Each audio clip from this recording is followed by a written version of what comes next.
Hello everyone and welcome to another edition of the multiplayer game which we play with many friends.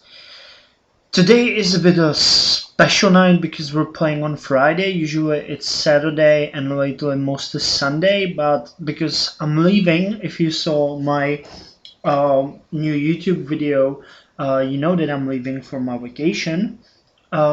We decided to play on Friday if more than 10 players arrive.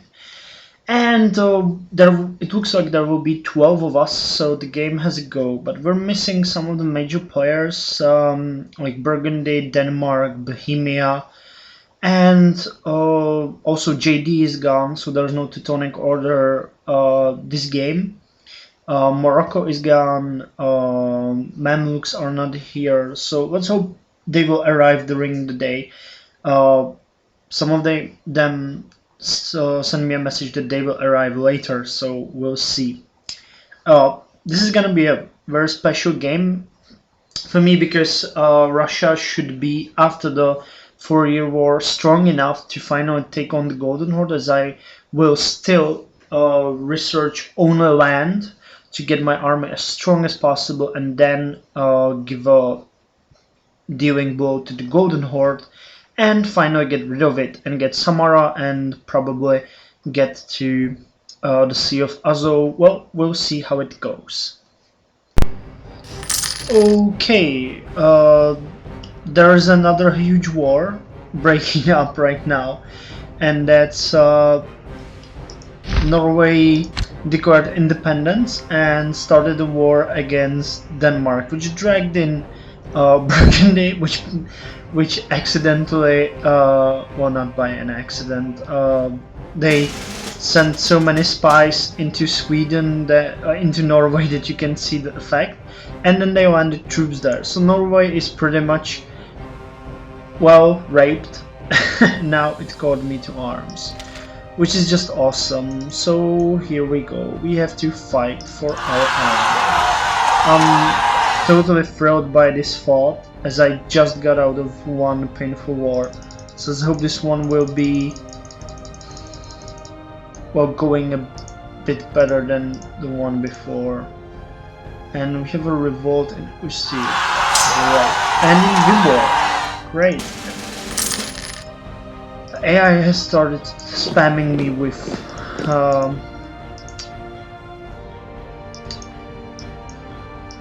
spies, which is totally awesome if you want to ask my opinion. So cool. Well, this war will be pretty much straightforward because I'm just gonna try to defend Norway. Yeah, I guess I should start by sending in some troops.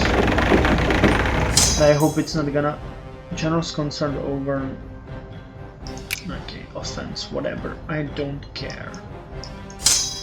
Okay, you stay and merge. And you guys here. Too many troops. I need to do something with you.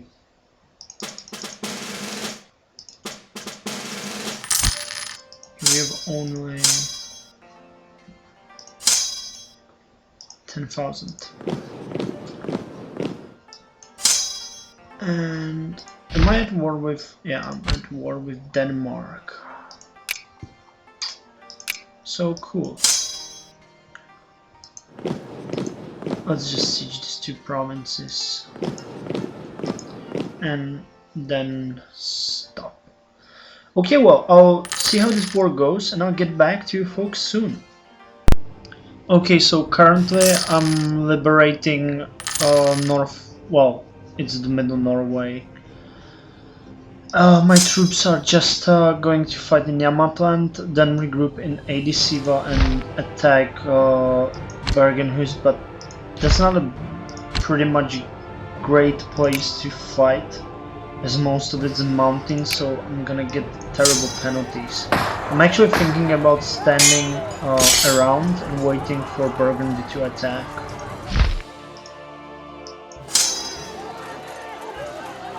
Oh, and we converted to war. Cool. So just Savolaks now.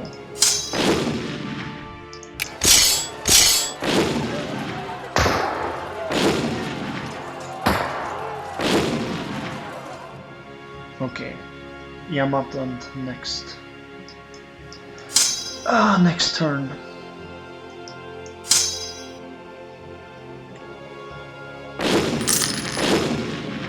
And the Great War between Milan and Bavaria, between Milan, Bavaria and Naples against Burgundy has just started. And you can see a lot of conflicts. Basically it's the same places as before. So I'll get back to you soon. Interesting. This goes mostly to JD, but all of you might be interested in the fact that Prussia was formed. So, unlike in history, or at least sometimes of history, Prussia is now an ally of Russia. Okay, the situation in Denmark-Norway war is a bit better, but not much. We managed to white peace Burgundy, so they left. And right now we're dealing with all the rebels here. At least I am. I managed to conquer Szczecin, so now I'm trying to conquer Vorpommern to make Denmark, white peace us. Meanwhile, Castile, I'm not sure if I showed this, Castile actually reconquered parts of its territory, which is great. And the war between Bavaria, Milan and Burgundy is still going on. Oh, but it's not. Milan is out of the war, as is Naples, but Burgundy is still fighting Bavaria. Yeah, that's basically most I wanted to say. Also, we have two new players. We have Manchu, played by Gargadon, and we have Fujiwara, played, where's Fujiwara? Oh, here, by Inferno 9666. So these guys will now help us. Okay folks, new election. So let's see what this is all about. We need a new bureaucrat, so let's hope he's gonna be better. And yes, he's better. Awesome. Great, great, great. Well, this war between Bavaria and Burgundy did not work well at all. Bavaria is just collapsing and there's not much anyone can do because I have truce with Burgundy, Milan and Naples have truce with Burgundy, so we're pretty much screwed. That's really bad. New technology, everyone! We finally have cannons! And these cannons will be put to good use. Oh, I'm not sure which one I want, but probably Hofnitze, which comes from my country. I hope it's... yeah, Hussites in 15th century. That's my country. We just got an awesome event! Gift to the state! 379 gold, which is certainly what I need because this war with Denmark has been slowly drilling into my income and I managed to lose a whole army, so all of this money will now go to create well, I will create barracks and then I will recruit an incredibly large cavalry there. So the war is now over. We finally managed to win a white peace from Denmark.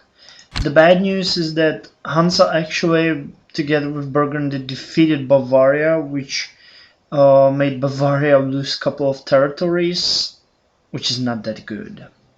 So, yep, that's pretty bad. Okay, I just got another land technology advance, which gives me Eastern Hussar and new type of infantry. So, the new type of infantry is Pike Infantry, which is one more defensive shock, one more offensive morale, and one more defensive morale. When the Goths defeated the Romans at the Battle of Adrianople, it heralded a new era in European warfare. Cavalry became the dominant force on the battlefield, and infantry relegated to supplying a base for cavalry to maneuver around.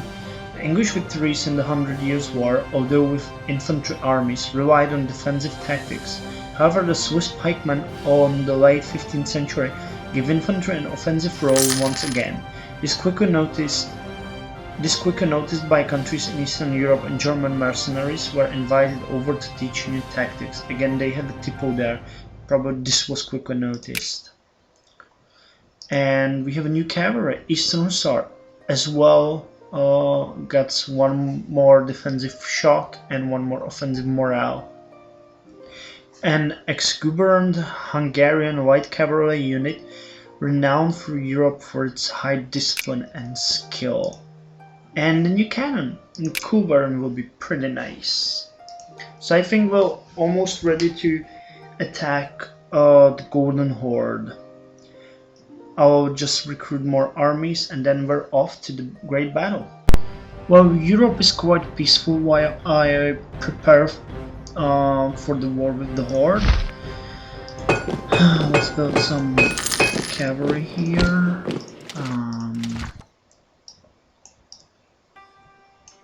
I've been investing everything in my land technology. Well, there was a war between Burgundy and Castile and Aragon, which Castile lost, so Burgundy actually grew in here.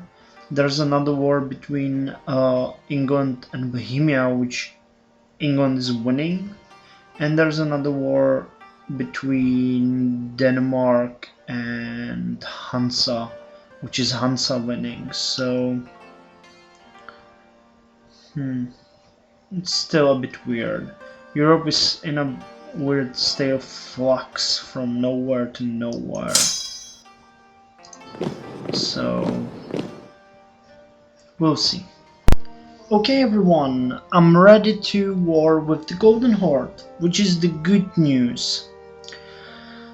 My armies are standing ready. I've been investing into morale steadily, I can say, and I'm at the max right now at 90. All my armies have generals, so basically this is gonna be a pretty easy thing. My plan is to declare war and let them come to me and deal with them where I have superiority. Which is probably likely, I might lose some provinces, I will resupply them and attack the weak spots. That's the strategy.